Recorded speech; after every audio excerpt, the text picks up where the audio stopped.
I'm Chef Jeff from Smith's. Today we're going to be making a popular taco recipe called Birria tacos. You may have heard of those before.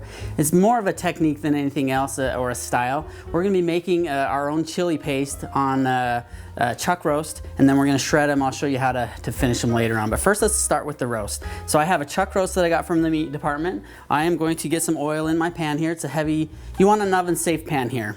And we got a good smoke there. That's okay. Let me turn the heat down just a bit. Okay, so I've got my roast. I'm gonna salt and pepper it quite liberally. Don't worry about over salting, it's hard to do. Pack it in there and then I'm gonna get it in the pan and get it brown on it. So let's get it in there and it'll sizzle a little bit. Let me get some salt and pepper on that backside. Turn the heat down just a bit. Okay, we are gonna make our own chili paste now. Let me get my gloves off. Okay, so if you've ever been down the Latin American aisle at your local Smith's, you may have seen these dried chilies before. There's different varieties. These are anchos. You've got chili de arbol. They're a little bit spicier. I have guajillos here. So we're gonna make our own chili paste using those. They come dry like this. Now you can do a lot of things with this. You can make your own chili powder with them. You can rehydrate them and put them in dishes. We're gonna make chili paste out of them. Get some water boiling, and I have that here. And then what you're gonna wanna do, this is an important part, is to take the stem off and then get the seeds out of there, because if you know anything about chilies, most of their spiciness is going to be in those seeds and in that middle. So get the seeds out, get them in the boiling water, and then that's what I have right here. They boiled for 5 minutes to kind of rehydrate them, and so that's what I have here.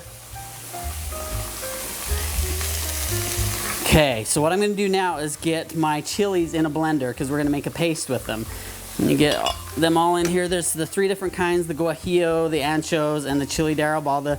The smaller, the hotter is usually a good rule of thumb there. Let me get them in there.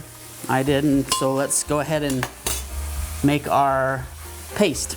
So I've got them in there. So what this is as well, this is another ingredient. This is water that I took from the chilies, the cooking liquid. So let's get those in there. I'm gonna get some roasted tomatoes in there. I'm going to get my cooking liquid. I'm going to have a little bit of vinegar.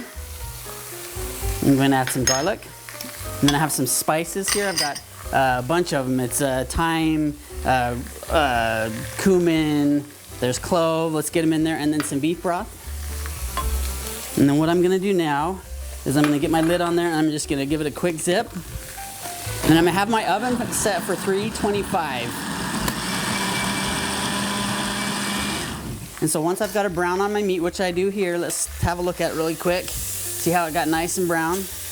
Let me go ahead and pour our chili paste on there. I'm gonna get this in the oven, 325, and it's gonna go for about 2.5 hours. And then in the next segment, I'll show you how to finish that. So we'll get this in the oven.